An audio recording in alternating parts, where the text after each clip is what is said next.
everyone. In the last video, we discussed about duty for duty sake.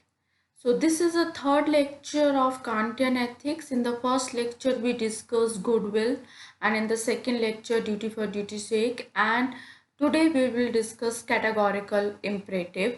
Uh, this is most important principle in Kantian ethics, and the all other notions like goodwill, holy will, and imperative, hypothetical imperative, and duty for duty sake, moral law, all things are mutually connected in the context of categorical imperative.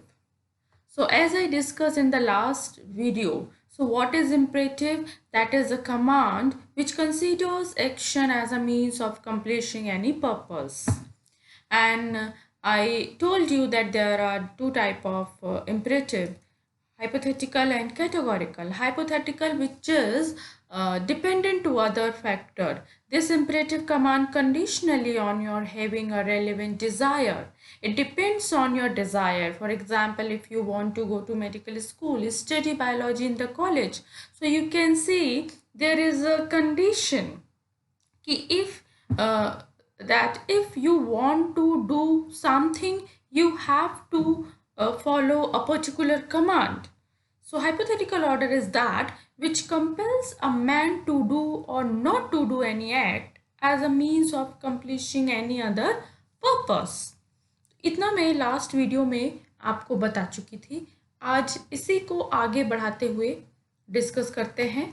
For example, when a student decides that he has to pass a test in the first class, he studies as much as possible to fulfill his purpose. This is another example in the context of hypothetical imperative कि जैसे अगर कोई student पास होना चाहता है test में, तो उसे उस पर्पस को पूरा करने के लिए सफिशिएंट स्टडी करनी पड़ेगी. और अगर वो नहीं पास होना चाहता, अगर उसका पर्पस ये नहीं है, then he is free from this command. The nature of the relative order is usually if you want to accomplish a certain purpose, then you must do such a task to fulfill this objective. This is conditional form. If and then. If you want to do something, then you have to do a task to fulfill this purpose.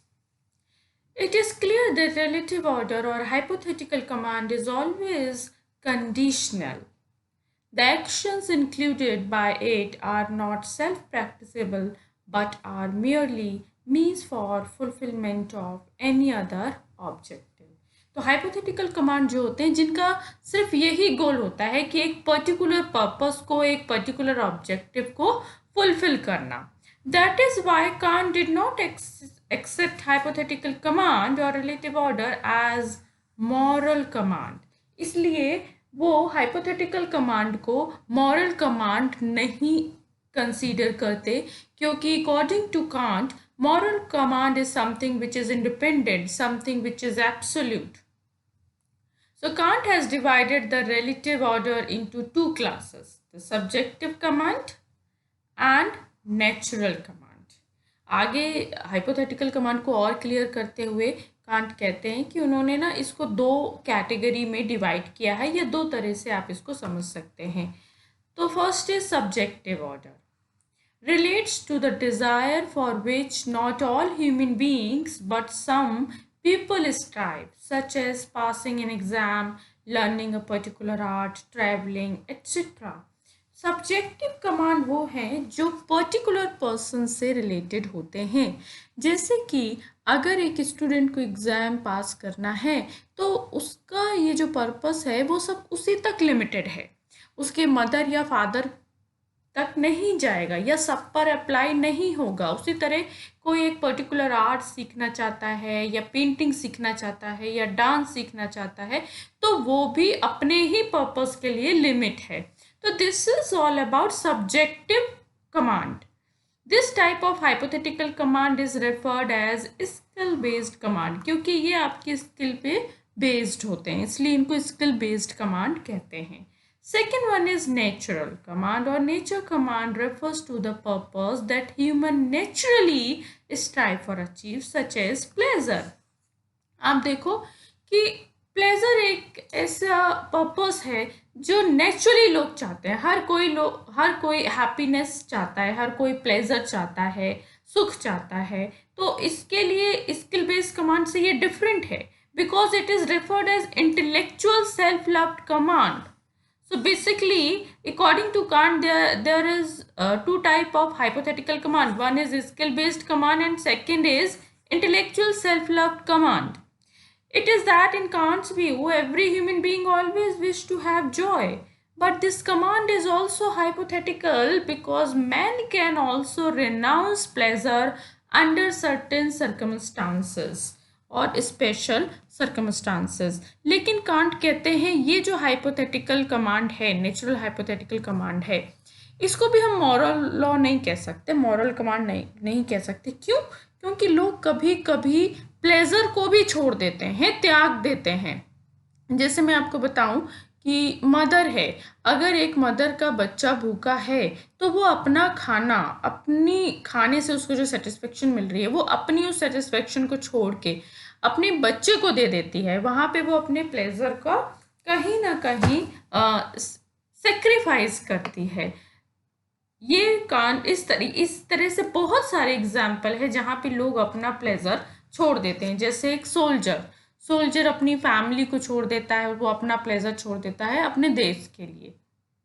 तो इस तरह से हालांकि अगर मैं आपको बताऊं मेरा जो पॉइंट है, तो यहाँ पे हम ये कर सकते हैं, जहाँ तक मैं देख पा रही हूँ, कि लोग प्लेजर नहीं छोड़ते, लोग प्लेजर में भी चूज करते हैं कि एक माँ के लिए क्या ज़्यादा प्लेजरेबल है, अपने बच्चे को भरपेट खाना खिलाकर उसकी खुशी देखना या अपना पेट भरना और फिर खुश होना. तो डेफिनेटली एक माँ के लिए उसके बच्चे की खुशी ज़्यादा प्लेजरेबल है, अगर मैं कांट के फेवर में बोलूँ. इस तरह से उन्होंने कहा है कि कांट जो है वो कहते हैं कि ठीक है, लोग प्लेजर छोड़ देते हैं लेकिन वो किसी और प्लेजर के लिए छोड़ते हैं. ये एक काउंटर क्रिटिसिज्म है कांट के इस पॉइंट पे. अब आता है कैटेगोरिकल इम्परेटिव. हाइपोथेटिकल इम्परेटिव हमने पढ़ लिया. Categorical imperative is contrary to hypothetical imperative. This command is unconditional. यहाँ पे कोई कंडीशन नहीं है. ऐसा नहीं है कि अगर आप ये करेंगे तो आपको ये करना पड़ेगा, या आप ये चाहते हैं तो आपको ये फुलफिल करना पड़ेगा. No. For example, don't cheat your friends. Even if you want to cheat, you may not cheat. There is no condition. There is a universal law. Don't cheat your friend. भले ही आपकी कितनी ही इच्छा क्यों ना हो, कितनी ही स्ट्रॉन्ग विल क्यों ना हो चीट करने की, लेकिन आप नहीं कर सकते. According to Kant, morality must be based on categorical imperative. क्योंकि उनमें कोई बार्गेनिंग नहीं चाहिए, उनमें कोई कॉम्पनसेट नहीं चाहिए कि आप इतना कर सकते हो उतना नहीं कर सकते. There should be fix and universal law. He says act only in accordance with that maxim through which you can at the same time will that it become a universal law. Kant कहते हैं हमेशा उस law के according काम करो जो सब पर एप्लीकेबल हो और हर टाइम हो, जिसका कोई भी एक्सेप्शन ना हो. It means that an idea can only be exposed when applied to everyone. Cheating your friend can only be moral when everyone else cheating their friend and it is justified. वो कहते हैं कि ये जो है कि चीटिंग अगर justify है और अगर सब कोई उसे सही मानता है तब तो वो मॉरल कही जाएगी. So the point is if the cheating is a universal law then it is acceptable, otherwise not. So, the essential element of man is intelligence or conscious. To lead an intelligence life means to work with good will. क्यों यहाँ पे goodwill आ गई? क्योंकि can't ने पहले ही बोला था कि जब भी आप ड्यूटीफुल एक्शन करते हैं, जब भी आप मॉरल लॉज फॉलो करते हैं, डेफिनेटली उसके पीछे गुडविल होती है, क्योंकि गुडविल अपने आप को ड्यूटीफुल एक्शन में ही एक्सप्रेस करती है। तो इसलिए goodwill is very closely connected to categorical imperative. Kant says that goodwill is pure devotion to moral law, क्योंकि जब आपको मॉरल लॉ करना है तो आपकी अपनी कोई सेल्फिश डिजायर वहां पे काम नहीं करेगी। Goodwill is absolute, goodwill is intelligent desire, intelligence desire और इंटेलेक्चुअल डिजायर, जो हमने स्टार्टिंग में पढ़ा था जब हमने गुडविल वाली वीडियो आप लोग ने देखी होगी। उसमें हमने पढ़ा था फीचर्स ऑफ द गुडविल और the characteristic of the goodwill, and one of them is the goodwill is intellectual desire. Now what is moral law? According to Kant, duty for duty sake is moral and purely intellectual law because there is no emotion. आपको अपना कर्तव्य करना है. Don't think about the result or about the fruit of the action. Just do your duty. Duty for duty sake is the absolute order. Absolute order which is not dependent to anything, any other external factor. No. Absolute means an order that is not governed by the result or the purpose of an action. यानी result से कोई मतलब नहीं है आपका। और हमने goodwill के डिस्कशन में भी यही पढ़ा था, गुडविल किसी रिजल्ट पे डिपेंड नहीं करती और ना ही सक्सेस या फेलियर गुडविल को बढ़ा या घटा सकता है। So man does not follow this rule for the fulfillment of any other purpose, but consider it as his own goal and due to the feeling of respect towards it. तो ऐसा नहीं है कि कैटेगोरिकल इम्परेटिव पर्सन किसी purpose को full करने के लिए कर रहा हो या उसे पूरा करने के लिए कर रहा हो, जैसे कि हाइपोथेटिकल इम्परेटिव में होता है। Categorical imperative is end, END is end, वो साध्य है, it is a final goal, उसको किसी means की तरह हम यूज नहीं कर सकते। Kant holds that this absolute order, this categorical imperative is the highest law of morality, on the basis of which the all human being can be evaluated morally. सिर्फ इसके बेस पर ही आप मोरालिटी को evaluate कर सकते हैं। For example, don't cheat your friends, it is universal law. तो अगर कोई चीट कर रहा है तो डेफिनेटली वो मॉरली रॉन्ग है। तो इस तरह से हम मॉरल एक्शंस को इवेल्युएट करते हैं by the universal law, by the categorical imperative. Kant states that being a mere intellectual being, a human being has to accept the highest moral law as an order. कि हम, क्योंकि हमारे अंदर क्या है, इमोशन के साथ साथ इंटेलेक्चुअलिटी भी है और हर इंसान को अपने इंटेलेक्ट और विजडम यूज़ करना चाहिए। और जब वो यूज़ करेगा तो उसे पता चलेगा कि it is beneficial to follow the moral law as a command. आपको कमांड दिया गया है कि आपको ये करना है। If a human being was a fully intellectual creature with a holy will, he would always walk according to the highest law of morality, and then he would not have to accept this rule as an order. अब देखिए ये इतना smooth चल रहा है। Can't ये कहते हैं कि देखिए, कांट ने सबसे पहले गुडविल और होली विल के बारे में बताया था, जहाँ मैंने भी आपको बताया था वीडियो में कि Holi will is a will of God और द सेंटी मैन, कि जो साधु संत होते हैं, जो गॉड है, क्योंकि वो अपने इमोशन में नहीं बहते, वो अपने इमोशन से अफेक्टेड नहीं होते। तो जब एक पर्सन पूरी तरह से इंटेलेक्चुअलिटी के साथ काम करता है तो उसकी जो गुडविल है वो होली विल में कन्वर्ट हो जाती है, फिर वो अपने इमोशन में नहीं बहता। और जब ऐसा होता है तो उसे किसी भी मॉरल लॉ को ऑर्डर की तरह फॉलो करने की ज़रूरत नहीं है, वो उसके अंदर नेचुरल आ जाएगा। वो जब भी कोई एक्शन करेगा वो मॉरल लॉ को ध्यान में रख के ही करेगा। उसका ये नहीं है कि हाँ कि अब मुझे एक कमांड ध्यान में रखना है, नहीं, ये नेचुरली उसके अंदर नेचर में इनहेरेंट हो जाएगा कि हाँ वो एक प्योर इंटेलेक्चुअल बीइंग है विथ होली विल, और वो जो भी करेगा वो according to universal law of morality ही करेगा. बट ह्यूमन इमोशंस, लेकिन सम टाइम क्या होता है, some time human emotions, desires and tendency do not always allow him to act in accordance with this rule. लेकिन कभी कभी है कि ये चीज़ें, इमोशन हम पर हावी हो जाते हैं, डिज़ायर्स हम पर हावी हो जाती हैं, तो हम अपनी ड्यूटी को ध्यान में नहीं रख पाते और हम गलत काम कर देते हैं. So that is why he has to accept the highest moral law as a command. उस व्यक्ति के लिए जिसकी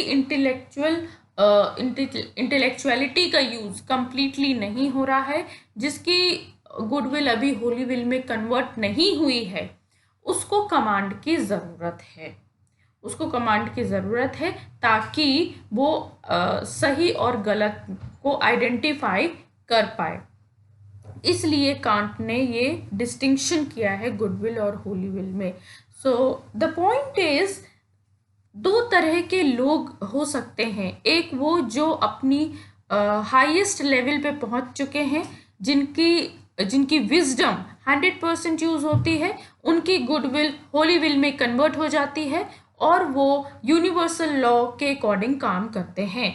दूसरे वो जो अभी इम्प्रूवमेंट कर रहे हैं, जो मॉडिफाई कर रहे हैं अपने आप को, अपनी पर्सनैलिटी को, और जो मोरालिटी को फॉलो कर रहे हैं, उनके इमोशन कभी कभी उन पर हावी हो जाते हैं. लेकिन क्योंकि वो एक प्रैक्टिस पीरियड में चल रहे हैं, इसलिए अभी उनकी जो विल है वो गुड विल है, ना कि होली विल, और उनको एक कमांड की ज़रूरत है. दैट इज कैटेगोरिकल इम्परेटिव, जिसके अकॉर्डिंग वो काम करेंगे तो डेफिनेटली ही सही काम करेंगे.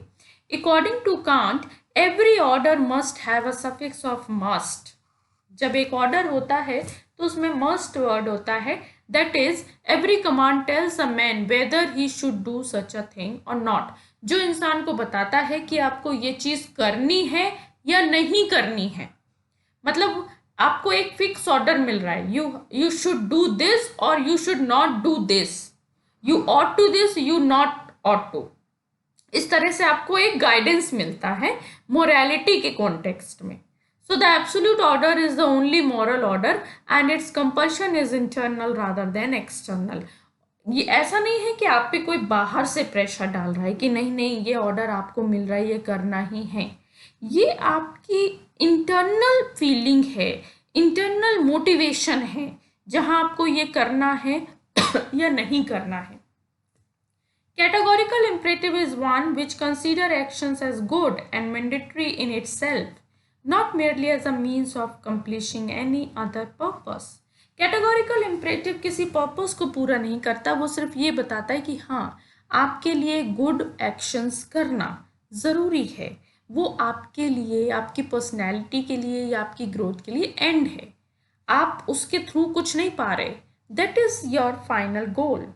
This categorical imperative is not dependent on human instinct and desire, and it is not nothing to do with the result of human action.